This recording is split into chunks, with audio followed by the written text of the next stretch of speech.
Got some breaking news away from the football field, but right before this show started, we had some breaking news on the football field for the Washington Commanders. That is a great tweet right there. You guys watched me write it. Wow. It was awesome. I actually wrote it and then had the wrong picture, so I had to edit it and re-bump it just to get the retweets on. Pros, bad luck. Yep, not my first time doing that. Bad luck.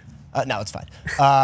Terry McLaurin, who had been staging one of the NFL's most high-profile hold-ins, has agreed to terms on a 3-year deal worth up to $96 million. That is the contract extension. Gets a $30 million signing bonus and has the opportunity to earn more than any receiver over the age of 30. Okay. It has been a long road for McLaurin. I'd like to know the final details of this deal to see how close it actually came to DK Metcalf's $33 million. That is what he wanted.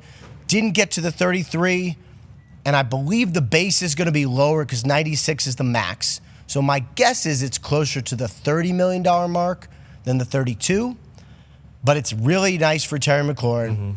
It is, thankfully, one of the NFL's longest-running sagas is now over. We have been able to process this now, even though it's been a couple minutes. Give me your thoughts. I mean, as a Patriots fan, it kind of stinks just because you're one of those teams that wants Terry McLaurin. I feel like there's probably at least 25 teams that are disappointed, at least fan bases wise, for the Commanders and for also the other teams kind of looking in on this. Is this bad for, a Cowboys, a Bengals, where an extension gets done and this is just going to amplify theirs even more? It feels like we were saying for a while here, like, Terry's the one that will get the deal done. Yeah. The others, not really sure, but Terry McLaurin always felt like the one guy that was probably going to stay with his team. Again, just disappointed as a fan who's not a Commanders fan. But, I mean, the Commanders, if you're just looking at the team now with Debo and Terry McLaurin and Zach Ertz and Jaden Daniels and wild Bill Krosky Merritt, it's all of a sudden Which is a whole other story we're going to get to in a second. Oh, yeah, exactly. Yeah, but they're amazing now with Debo and Laramie Tunsil and everything, and now I think Super Bowl's right back on. Yeah, I do agree, though. I'd be interested to see what the actual contract is because, like, last week when you were hosting and we were talking about this, really everything that we've heard about him in the last several weeks has been like, hey, they're way far off on money. He wants one thing and he's kind of being steadfast, and they don't know if they want to get to that point. And it's reported at 32 a year. You kind of just laid out what it'll actually be. So it'll be interesting to see how much he's actually making and how much he maybe had to concede, or how much they had to concede. But if you're a Commanders fan, I mean, we've been talking about like this needed to get done. They need Terry McLaurin on the field this year to kind of make sure that Jaden Daniels' potential just keeps going on the up and up. So I think, this is great news and, just in time. No, we like this. You had to get it done if you were the Commanders. This is great for Terry, but the Commanders had to get it done. Just like Ty said, like the number one thing for them is that Jaden Daniels doesn't go into like some sophomore slump, like that he continues to get better. And the only way to do that is with a number one wide receiver, and Terry McLaurin is by far their number one wide receiver. Debo is great. But Terry's a number one wide receiver. And everyone who watches and knows football knows exactly what I'm saying there. But like a rookie quarterback, so you have the money, and you want him to continue to get better. And I mean, this is a new ownership with a fan base that is coming back to this team. And the one thing that you didn't want to do is lose them again and say, oh, this owner's the same as the last one, and we just didn't pay one of our guys who's been with us forever and shows up every single day and is the consummate professional. I was actually curious to see, you're right about that. I mean, this is an organization now that is more of the organization that does things right as opposed to the way it was in the past, which is basically an organization that did everything wrong. Paying one of your best players, even if it's a little more than you wanted. It's like, okay, let's say the deal comes in at $30 million. Okay, fine. So you wanted to pay $29 million.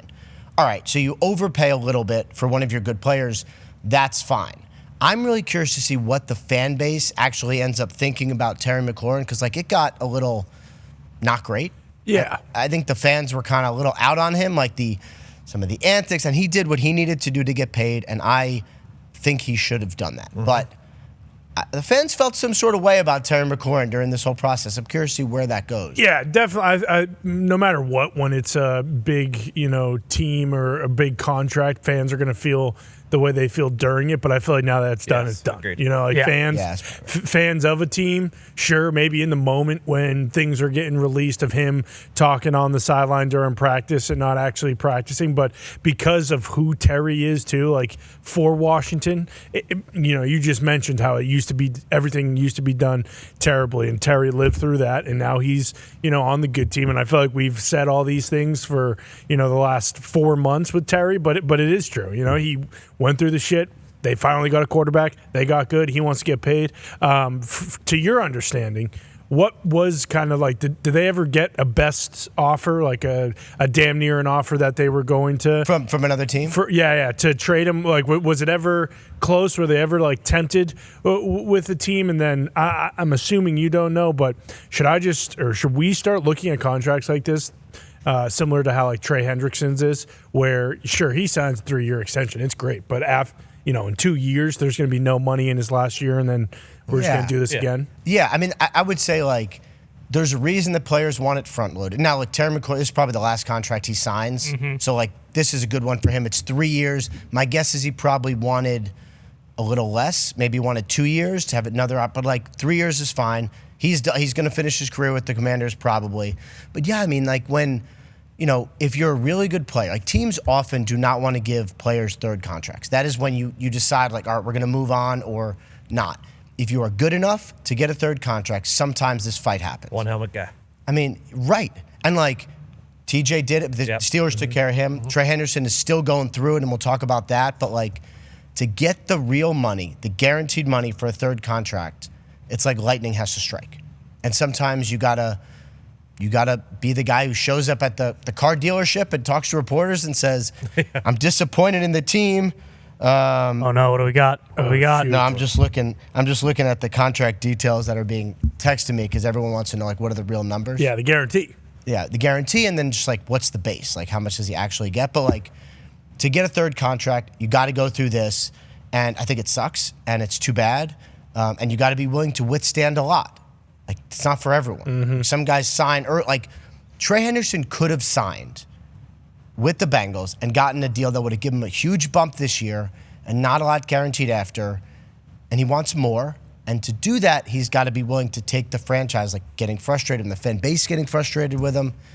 And it's not for everyone, but that's why there's only a couple of these. Yeah, well, and you kind of just laid it out perfectly there, too, about why fan bases get angry is because people like you say, he was offered a huge bump, but he wants more. It's like that. You're the problem. Yeah, Just actually saw it. I get it. Face to face, but like that's the other thing, too, is that like the players, especially a guy like Trey Henderson and Terry McLaurin, who weren't drafted really high and know, one, how difficult it is to succeed, but two, the likelihood of people who are drafted in the 3rd and 4th round getting their third contract in the NFL. I'm sure it's not that high, especially at that amount of money. But like when you're a player in the NFL, if you don't, stand up for what you want, guess what? You don't get it. Yeah. So what else are these guys supposed to do? And when it comes to the fans, like, we'll see what happens with the Trey Hendrickson situation. But like, if anyone is upset about Terry McLaurin now, like they're not going to give a shit week 1 when he has 100 yards and a touchdown. It's the same thing with Trey Hendrickson. So it's like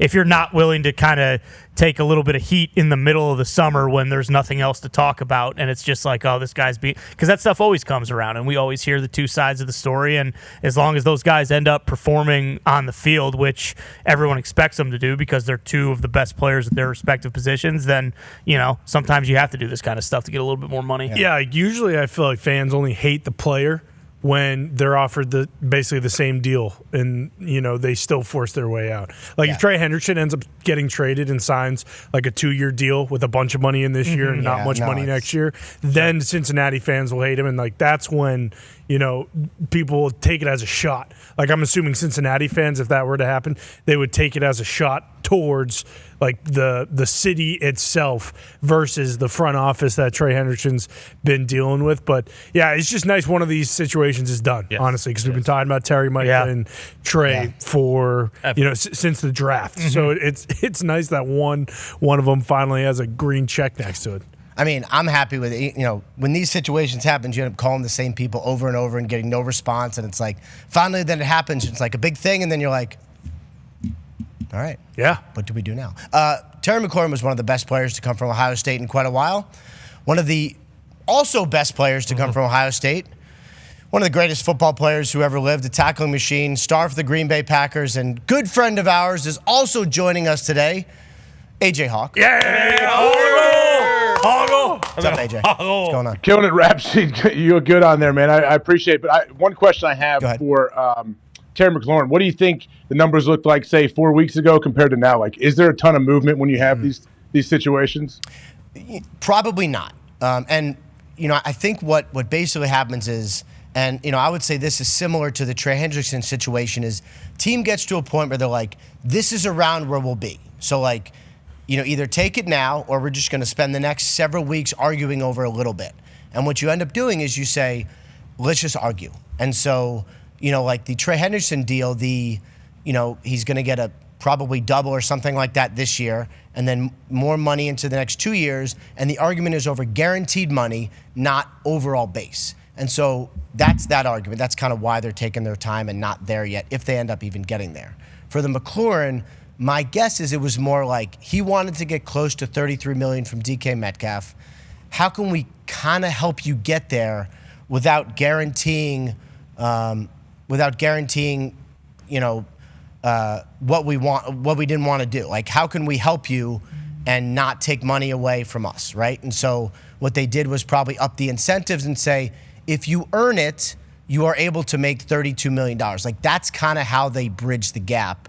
And the numbers come out like they come out. We're all talking about $96 million, and I do this too, so it's just not like I do this too.